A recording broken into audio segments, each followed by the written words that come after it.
બોલો. મારું નામ વાળા ભરતજી પોપટભા, પ્રદેશ પ્રમુખ ખેડૂત કલ્યાણ સંગઠન.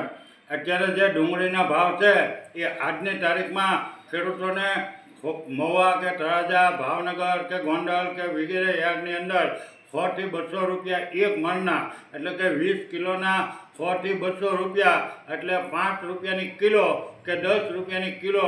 હવે આ ડુંગળી અત્યારે જે ખેડૂતો લાવે છે એ ખેડૂતોએ જ્યારે વૈશાખ મહિનામાં, એટલે કે મે મહિનામાં કે એપ્રિલ મહિનામાં મેળામાં આંગળી, ત્યારે એનો ભાવ એ 350 થી 350 રૂપિયાના ભાવની વેચાતી લઈ જે પોતાના ખેતરની ડુંગળી 350 કે 300 માગતા હતા એવી ડુંગળી ખેડૂતોએ મેળામાં પડી.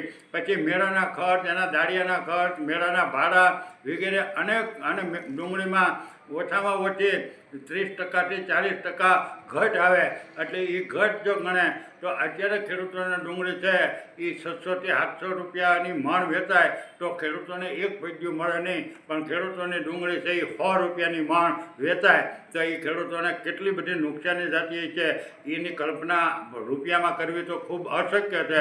પણ એ જો મુખ્ય જો કોઈ કારણ હોય તો આ રાજ્ય અને કેન્દ્ર સરકારની ખેડૂત વિરોધી નીતિને કારણે સરકારે અત્યારે ડુંગળીની નિકાસ છે વિદેશમાં મોટા પ્રમાણમાં મોકલવી જોઈએ, અને નિકાસકારોને આવા સંકટ સમયે જ્યાં ભારતમાંથી વિદેશ મોકલતા હોય એને સરકારે મોટી સહાય કે સબસિડી આપવી જોઈએ, અને ખેડૂતોને ડુંગળીના એક મણના 1000 રૂપિયા મળી રહે તો ખેડૂતોને કોઈ જાતનો બહુ મોટો નફો ન રહે, પણ તો ખેડૂતો ખુશી થાય. અને આ દેશનો 140 કરોડમાંથી પ્રજામાંથી કોઈ પણ વ્યક્તિ 1000 રૂપિયાની મણ, એટલે કે 50 રૂપિયાની કિલો ડુંગળી ખાય તો એને કોઈ બજેટમાં કે એને ક્યાંય નુકસાની થવાના નથી, અને જો ડુંગળી ન ખાય તો કોઈ મરી જવાના નથી. પણ આ મફતના ભાવમાં ડુંગળી વેચી અને હજારો ખેડૂત મોતને ઘાટ ઉતરવાના છે.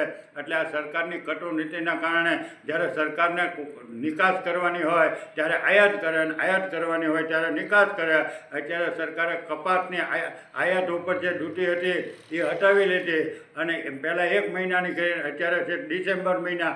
એટલે સરકારે કપાસમાં ખેડૂતોને લૂંટી લેવાની, ખેડૂતોને ભાવ ન મળે, અને જેને સરકારને, કેન્દ્ર અને રાજ્યની સરકારને જે કાપડ મિલના મિલરો છે એને કરોડો રૂપિયા જે ડોનેશન ચૂંટણી લડવા આપ્યું છે, એટલે આ એને મોટા કાપડ મિલોવાળાને ફાયદો કરી દેવા. હવે હું તમને કહું, અમારો કપાસ છે એ 1200-1500 રૂપિયાનો મણ વેચાય, એમાંથી 5 થી 6 કિલો રૂ નીકળે, અને એ રૂ મિલવાળા કાઢે અને એના દોરા બનાવે, અને એ રૂનો કપાસ આ બુસ્કોટ મેં પહેર્યો એ 2000 રૂપિયાનો બુસ્કોટ થાય કે 2500 રૂપિયાનું ટી શર્ટ થાય. હવે આનો વજન ગણો તો 100 ગ્રામ થાય. હવે એ 100 ગ્રામના 2500 કે 2000 રૂપિયા લે, અને અમારી પાસેથી 1 મણ કપાસ લઈ જાય તો એના પાછા અમને 1200-1300 રૂપિયા જ આપે.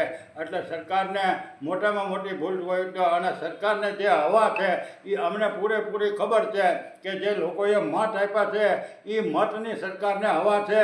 કારણ કે સરકારને જે મત મળ્યા છે એ રાક્ષસી મત મને એના જે અભિમાન છે, એટલે સરકારને એક રાક્ષસી અભિમાન મતનું આવી ગયેલું છે.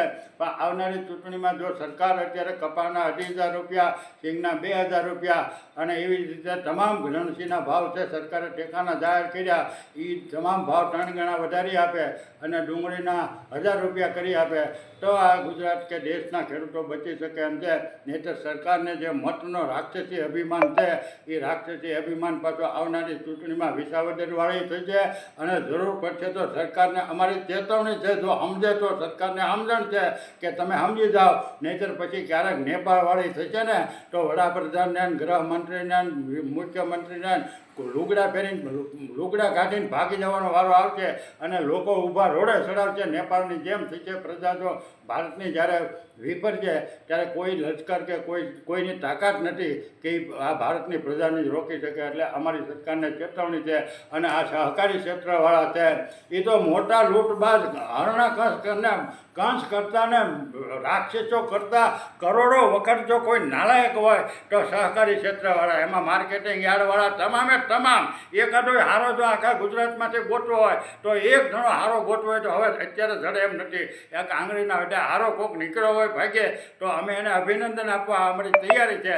પણ આખા ગુજરાતમાંથી સહકારી ક્ષેત્રનો પછી માર્કેટિંગ યાર્ડના નેતા હોય કે પછી દૂધ મંડળીઓવાળા હોય કે પછી સહકારી મંડળીઓવાળા હોય, પછી એમાં અમરેલીનું સહકારી ક્ષેત્ર હોય, ભાવનગરનું હોય, રાજકોટનું હોય, જૂનાગઢનું હોય, જામનગરનું હોય, સહકારી મંડળીઓવાળા અને ઓપરેટિવ બેંકવાળા મોટા ચોરના દીકરા જો કોઈ હોય, અબજો રૂપિયા જો ખેડૂતોના ચાવ કરી ગયા હોય અને પછી વિઠ્ઠલ વિઠ્ઠલ વિઠ્ઠલલા વિઠ્ઠલ વિઠ્ઠલ વિઠ્ઠલલા કરતા હોય તો એ તો અબજો રૂપિયાના આસામી બનીને બેઠા પછી ખેડૂતોને એમ કહે છે કે અમે બેઠા એમ તમે હું બેઠા તંબુરો ખેડૂતોને તમે સૂઈ લીધા. તમારી કરતાં તો જંગલી જાનવર અને અજગરે હારા હોય કે એના ભરડામાંથી આવેલું ક્યારેક તો કોઈક છટકી જાય, પણ સહકારી ક્ષેત્રના ભરડામાંથી આવેલું કોઈ છટકવાનું નથી.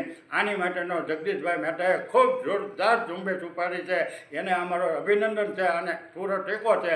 પણ એને માટે જાગૃતિના ભાગરૂપે સ્વયંભૂ જ્યારે જો ખેડૂતો સમજી જાય તો સરકાર ઘડીના છઠ્ઠા ભાગની અંદર પડી જાય એમ છે અને સહકારી ક્ષેત્રવાળાના લુગડે ઉતરી જાય એમ છે. પણ ખેડૂતો જાગૃત થાય તો જ આનો ઉકેલ આવે ને તો જ ખેડૂતોને ભાવ મળે. બાકી જ્યાં સુધી સરકાર બરાબર નહીં ભાવ આપે ત્યાં સુધી અમારી તો લડત શરૂ રહેશે. જય હિન્દ, જય ભારત.